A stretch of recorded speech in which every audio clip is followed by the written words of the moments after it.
I saw this video by well-known globetrotter Wolfie in Australia, and here you see him in this very dinky airplane, more like a car with wings. This bucket of bolts, this little tin can that he's flying around in, who tries to downplay the whole Coriolis effect, so-called effect of the spinning ball Earth, as you see here.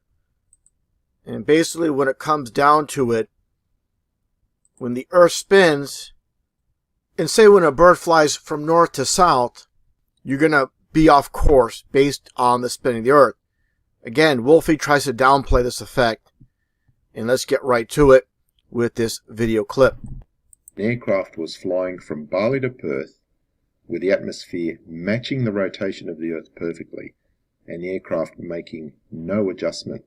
As it continued moving south, it would be moving into air that has a lower lateral velocity, and that would cause the aircraft to begin moving with the air. And let's just stop it right there. What Wolfie said is absolutely ridiculous. And let's take a look at this map for reference, where Bali is just south of the so-called equator. So again, the ball is supposedly spinning 1,100 miles an hour at the equator.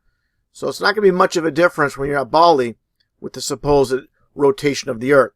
And with the supposed rotating ball Earth at Perth, the Earth is supposedly spinning approximately 700 to 800 miles an hour.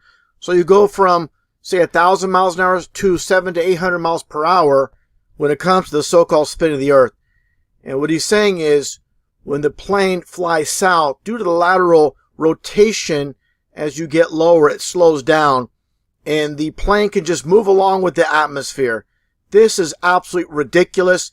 Now let's take a look at this one website when it comes to the Coriolis effect. And it says here, objects moving above Earth's surface are subject to what is known as the Coriolis effect. An object moving a great distance over the Earth at a particular destination must compensate for the rotation of the Earth changing the position of its destination. So they give an example here with this bird, where you can drag this bird down. So if it tried to, say for example, fly straight down to the Tropics of Rhombus, what would happen is, of course, due to the so-called spin of the Earth, it would be way off course. So again, it gets back to Wolfie when he says basically the plane would move with the Earth's atmosphere, which is absolutely ridiculous. So the contradictions and the lies being told by Wolfie are obvious. Now let's take a listen to this commercial pilot that flies huge airplanes, unlike this goof in this little, again, dinky little airplane that just flies locally. Not someone that flies long distances above this flat Earth. Let's take a listen to what is said here. At 143 knots, so that's quite fast. So I mean, the movement of the Earth it's not negligible. It's basically standing still as compared to our motion at that moment. That's your experience? Yeah. Yeah. Because they tell us, that at least in the U.S., the ground's moving at about 700 miles an hour left to right. And I was thinking that's kind of odd if you're landing, going north, or moving in the north direction. That's not, and no, the ground looks to us like it's standing still. Yeah, not an issue, huh? Yeah. So you just heard that from that pilot.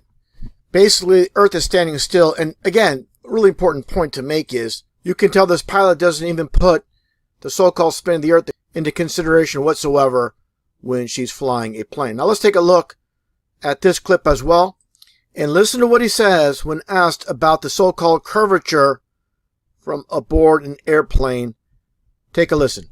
Did you notice any curvature while we were up there? Curvature? No. No? There's no curvature? It's just all flat. Very interesting. A pilot says he does not see curvature when aboard an airplane while flying. And getting back to this particular pilot as well, talking about the runway basically being static, not moving. Ridiculous considering we're supposedly living on this spinning ball Earth. Now let's take a look at this commercial airliner coming for a landing. For anybody to believe that this airplane is navigating on a so-called moving runway, as you see it here coming for a landing, absolutely ridiculous to believe a plane is attempting to land on a spinning ball Earth. Give me a break. It's static. Obviously, this Earth does not move. Just like it states in all these Bible verses, I'll read off a few. Here from Chronicles, he has fixed the earth firm, immovable. From Psalms, thou hast fixed the earth, immovable and firm. Again from Psalms, he has fixed the earth firm and immovable. So what it comes down to, what the Bible states matches our reality. I also came across this one website called Aero Students, a very detailed website from start to finish on aeronautics, flying airplanes, the basics of avionics, the history of avionics. I mean, it gives every type of detail that you like to know about airplanes. It's about training future pilots. And what I found very interesting is the subject of flight itself. When in flight, it says, making assumptions that there is a flat earth, Earth's curve is zero. Now, regarding the supposed spinning ball earth, it says here, there is a non-rotating earth. No Coriolis accelerations and such are present. And it goes on and on. But the point is, this is from basically an aeronautics student's guide to flying. So some might say, oh, this is just one website. Well, let's take a look here on NASA's official government website. You can see here at the very top, nasa.gov. And let's scroll down here and let's take a look. And this is from August 1988. I'm going to scroll down and let's take a look what it says here. Very interesting what it says regarding flying above Earth.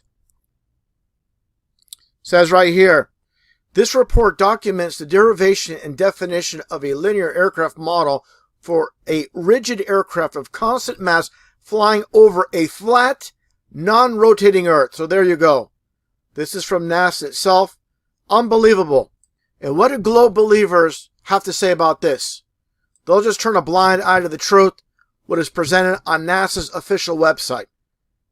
And obviously not interested in the truth, just defending their core beliefs, which they've been taught at 5 years old, that we live on a spinning ball Earth. Give me a break. And getting back to Wolfie, his downplaying of airplanes flying over the spinning ball Earth and the Coriolis effect.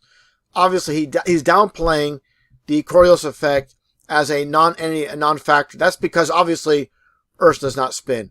There's no ball Earth whatsoever. So when it comes to these globe trolls, there's no debunking the flat Earth truth. MIT, the Army Research Laboratory, flying over a flat, non-rotating Earth. Flat Earth with a flat Earth assumption.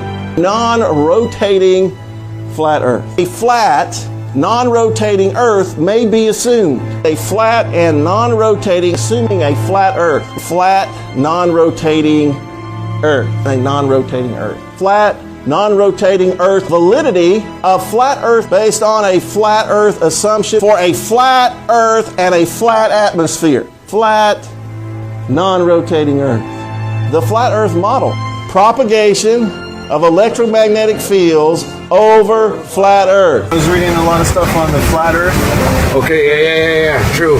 That's true? Yep. Okay, Yeah. all right, cool. All right. God bless, brother. All right, have a good one. You too. Did you notice any curvature while we were up there? Curvature, no. No, there's no curvature? It's just all flat. That stuff is flat.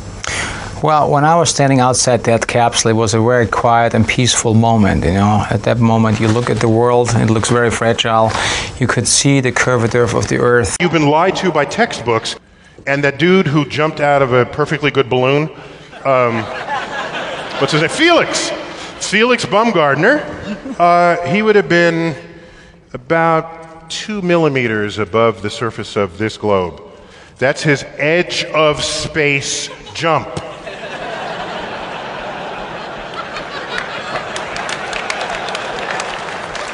Now, you know, I don't, it's fine. He wants to, I don't have a problem if he does it, but the honesty of it would greatly diminish what I think people thought he was actually doing. And not only that, they made sure to photograph him standing there with a really wide-angle lens, which curves horizontal lines. Right. So in the photo, you see this curvature of Earth's surface, and he said, wow, he's in space, look at that. You could see the curvature of the Earth. No, he's not. At that height, you don't see the curvature of the Earth if you are 2 millimeters above this beach ball. You just don't. That stuff is flat. That stuff is flat. That stuff is flat. You've been lied to by textbooks. Keep us asleep, keep us selfish, keep us sedated.